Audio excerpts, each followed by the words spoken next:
Hi, today we're reading chapter 30. I'm super excited, so I want to start right away. So let's begin. Chapter 30.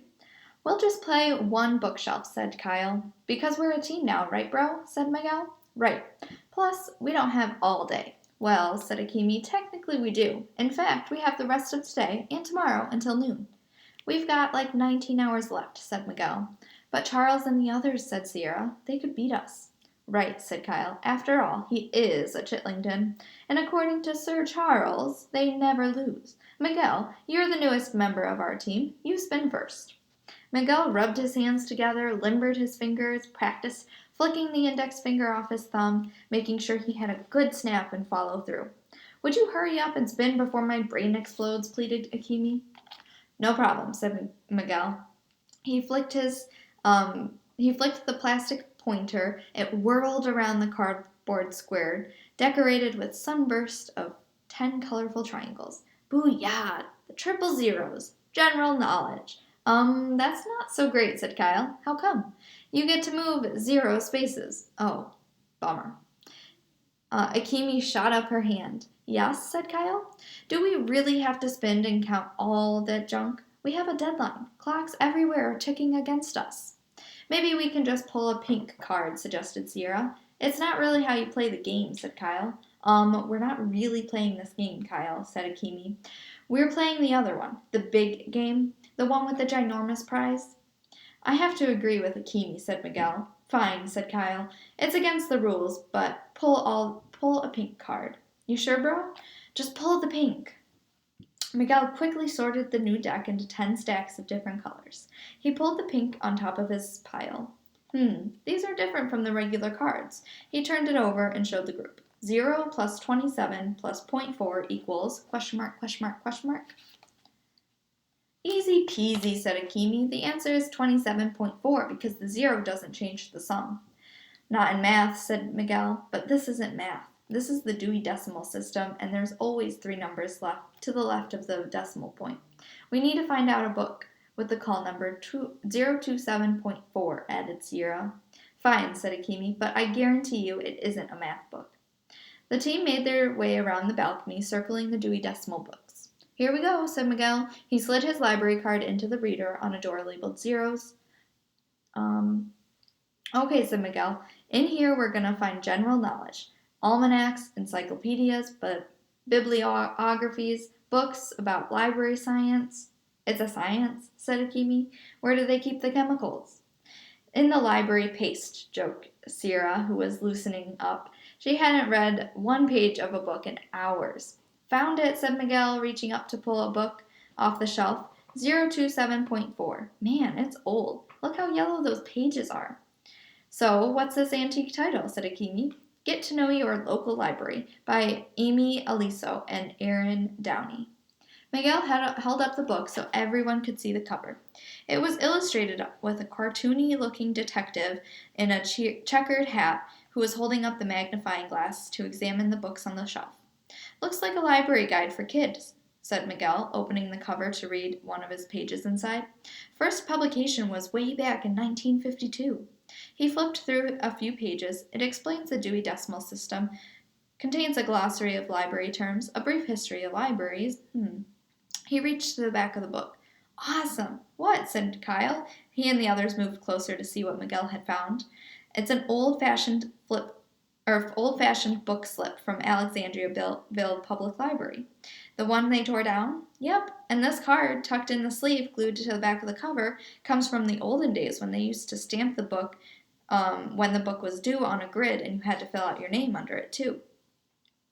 And look who checked this book out on 26 May 64. Kyle and the others looked. Luigi Lemoncello. Down on the first floor, Charles used his library card to open the door for a community room, meeting room A. Who is to have access to this room? Cooed a smoothing voice from the ceiling. Me and my teammates, said Charles, Andrew Peckelman and Haley Daly. Thank you. Please have Andrew Peckelman and Haley Daly swipe their cards through the reader now. Both of them did. Thank you. Entrance to Community Meeting A will be limited to those approved by the host, Charles Chitlington. Have a good meeting." Charles and his team entered the sleek, ultra-modern, white-on-white conference room. There were 12 comfy chairs set up around the glass tabletop, and a cabinet filled with top-of-the-line audio-visual equipment. "You can write on the walls," said Andrew. "They're like a smartboard. They're like our smartboards at school." "Excellent," said Charles, clasping his hands together behind his back and pacing around the room. "Now, when we find all 12 pictograms and lay them out accordingly to their position in the staff picks display case, they will create a rebus for a phrase that I am quite certain will tell us exactly how to get out of this library without triggering any alarms. Therefore, it is time for all of us to lay our cards on the table." Haley nodded and pulled 2 more silhouettes out of the back pocket of her jeans.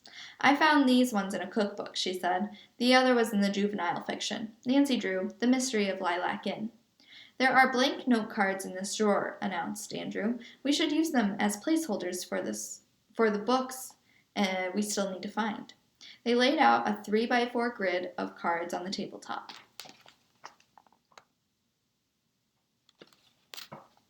"What does it mean?" said Andrew. "Simple," said Charles. "It means we need to find those 6 other books." Chapter 31. "So, does anyone have a clue on to why they're supposed to find this book?" said Kyle.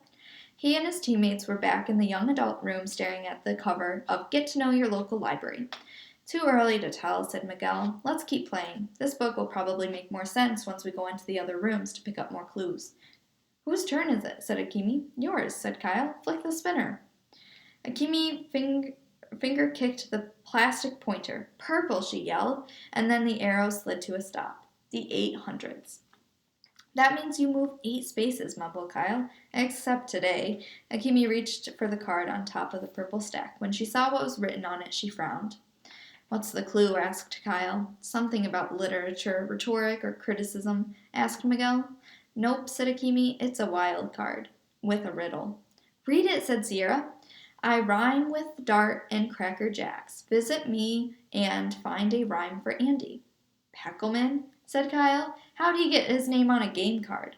"Bro," said Miguel, "nobody calls Andrew Peckelman Andy. Of course it means Andrew Jackson, the 7th President of the United States." "Or Andy Panda," said Akimi. "Or Andrew Carnegie," said Sierra. "He was a generous supporter of the libraries."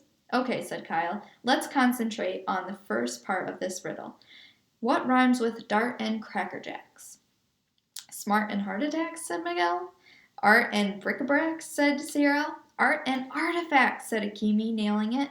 They hurried over to the art and artifacts room. "Everybody, check out the display case," said Kyle. "See if anything rhymes with the word Andy." "Well, this model of an old building is certainly grandy," said Miguel, "and Pharaoh's pyramid and Sphinx would be sandy if they weren't made out of Legos." "True," said Kyle, sounding unconvinced about both. "Check it out, you guys," cried Akimi, who was studying a row of styrofoam heads supporting hats. "This plaid fedora from 1968 was worn by a guy named Leopold Lobley." "So?" said Kyle. "According to this plaque, Lobley was one of the notorious Dandy Bandits. Dandy rhymes with Andy." "That it does," said Miguel. "However, Lobley does not." "Neither does Leopold," added Kyle. "Candy rhymes with Andy," said Sierra, and she was staring at the objects in the display case under a banner reading, "Welcome to the wonderful world of Willy Wonka." "Awesome," said Miguel, hurrying over to admire the collection of everlasting gobstoppers, glumptious globbers, Laffy Taffy, pixie sticks, and more under the glass sea of purple velvet. "Mr. Lemoncello is a lot like Willy Wonka," said Kyle. "You mean crazy?" said Akimi. I prefer the term eccentric." "And Dr. Zinchenko and his Oompa Loompas, said Sierra. Everybody started giggling. "Nah," Akimi joked. "She's too tall." "And not nearly orange enough," added Miguel. "The Willy Wonka was written by Roald Dahl," said Sierra, who Kyle figured could name 12 other books the guy wrote too. "In it, Mr. Wonka takes Charlie and Grandpa Joe home in a flying glass elevator that crashes through the roof of his chocolate factory." Everybody thought for a second. So now we have to find a glass elevator, said Akimi. Because there isn't one in the floor plan. But Mr. Lemoncello is just wild enough to build one, said Kyle, and if he did, he probably wouldn't put it on the floor plan. No way, said Miguel. Everybody would want to ride. I know I would, said Sierra. So we're seriously searching for a glass elevator, said Akimi. Maybe, said Kyle. Maybe not. This is just another piece of a gigantic jigsaw puzzle. We won't see the whole picture until we collect all of the pieces. Or someone shows us a box lid, cracked Akimi. Look, it's only 6 p.m., said Kyle, and we're already collecting a ton of good information. You mean a ton of random information, said Akimi. Well, said Miguel, once we have more clues, we can use Sherlock Holmes' famous deductive reasoning method to make logical connections between all of this random junk.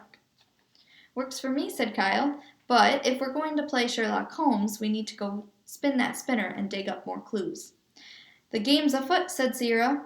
Huh? Said Kyle and Akimi together. Sorry, it's just something Sherlock used to say to Watson whenever he gets excited. Sherlock Holmes. Kyle had just found another bunch of books to add to his reading list. And that concludes our chapters for today.